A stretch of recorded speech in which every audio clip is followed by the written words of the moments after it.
Привет! Вчера приобрел сигнализацию на велик с пультиком, пультик включения-выключения. Сигнализацию поставил под сиденье. При включении один сигнал.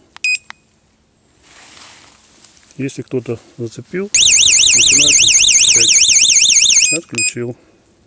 То есть иначе не работает. Использую даже, включаю, выключаю, как звонок.